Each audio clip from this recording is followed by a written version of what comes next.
scholars, welcome back for part 2 of the week 5 vocabulary. If you didn't see the last video, you might want to go back and take a look at it because that's where we learned the words locate and possession. So, if you're ready for the third word, let's go. The third word is significant. Significant. Have you heard that word before? Do you know what it means? Let's write the word and definition in our notebook.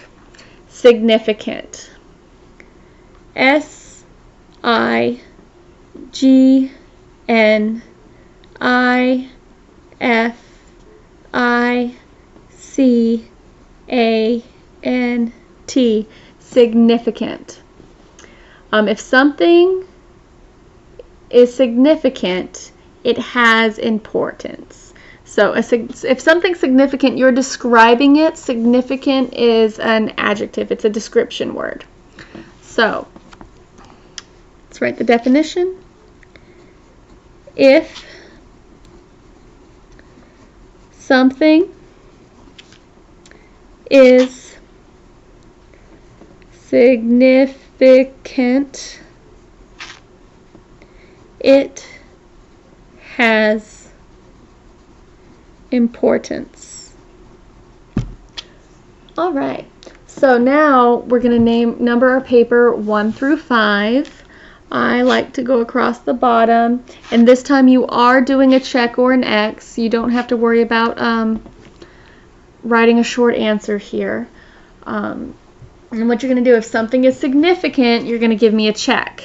If something is not significant, you're going to give me an X. Oh, I almost skipped. Before I do that, let's take a look at this in a sentence to give us a better idea of what significant means. My mom writes about all the significant events in my life in my baby book. My first steps, my first loose tooth, my first day of school, and others. So these are significant events. That means they're important. That means mom wants to be able to remember them, so she's keeping a collection of them. For an event to be significant, it needs to be important and maybe not one of a kind, but it doesn't happen very often. All right, so back to the questions. Number 1, turning 90 years old. Is that an event that would be significant? Turning 90 years old? Put a check or an X. Number 2, changing a light bulb. Is changing a light bulb a significant event? Put a check or an X. Number 3, graduating from high school. Is graduating from high school a significant event? Put a check or an X. Number 4, riding a bike alone for the first time. Riding a bike alone for the first time. Put a check or an X. And the last one, eating a peanut butter and jelly sandwich. Is eating a peanut butter and jelly sandwich a significant event? Put a check or an X. All right, so turning 90 years old, that would be a check because that's an important memorable event. It only happens once in a lifetime, maybe. Number 2, changing a light bulb. Changing a light bulb is not a significant event. It's not an important memory you want to hold on to. Number 3, graduating from high school. That is an important event. That is something that a lot of people celebrate and want to remember. It's as important, so it's got a check. Riding a bike alone for the first time. Usually when we do something for the first time, that's a milestone like that. That would be significant. That is important. People get so proud of their kids for riding their bike by themselves for the first time. And number 5, eating a peanut butter and jelly sandwich. Lunch in general probably is not very significant. I would put an X. For it to be significant, it would have to be like a very, very special peanut butter and jelly sandwich. All right. So let's go to the next line. And I want you to tell about a significant event in your life and how it changed you or the people around you. Tell about a significant event in your life. If you need a sentence starter, you can use one significant significant event in my life was ... Complete the sentence. It could be something like, maybe you moved. One thing for me personally, a significant event was me coming to Pleasant Ridge Elementary. That was a very big thing for me because I've only been at one other school before. So an event, something that happened that was important to you. Okay.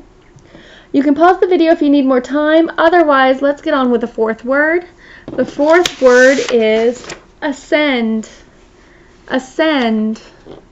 Have you heard that word before? Do you know what it means? Well, we're going to write the word and definition in our notebook. So, number 4, ascend. A-S-C-E-N-D. Ascend. When you ascend, you go up. When you ascend, you go up. So let's adjust this so that I know you can see. Alright, let's take a look at this in a sentence. When you ascend, you go up. The airplane took off and ascended through the clouds. So picture an airplane. It's taking off. It's going up to get through the clouds. So ascend means to go up. Alright, so on your line here, put this back here so you can look at it while you're thinking. We're going to number our paper 1 through 5. And again here, you're just going to put a check or an X, no tricky short answer, like in the part 1 video. But I'm going to give you an object, and if you can ascend that object, if you can go up that object, you're going to give me a check. If you cannot, you put an X. So here we go. Number 1, a rug. Put a check if you can ascend a rug. If you cannot, put an X. Number 2, a ladder. Put a check if you can ascend a ladder.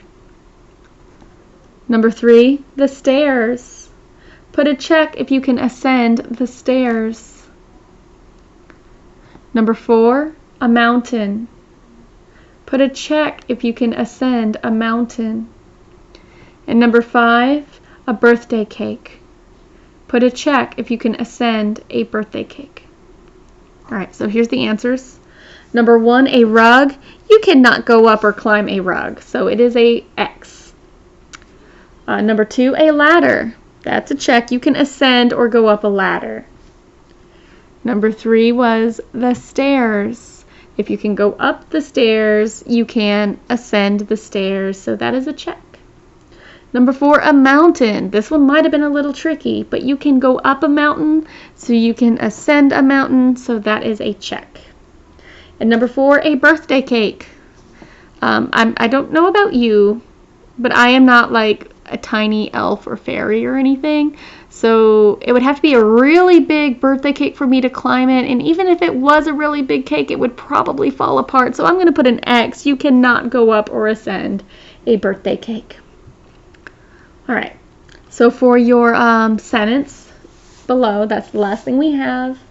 We're going to do the writing prompt. Imagine you have just ascended in a hot air balloon. Describe what you think the view is from the air in the hot air balloon.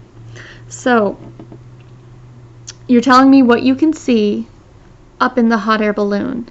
Go ahead and start your sentence. If you need my sentence starter, here it is. After ascending in a hot air balloon, comma, I can see ... You finish the sentence from there. one thing I like to do is I like to restate the question in my sentence, because like on my notebook, the question isn't there. The only way you would know by looking back at your notebook to understand what the question was is to give a nice detailed sentence. So after ascending in the hot air balloon, I can see, and you're going to finish your sentence. But if you're finished, that's all I have for you today. So I'll see you next time for Vocabulary Week 5.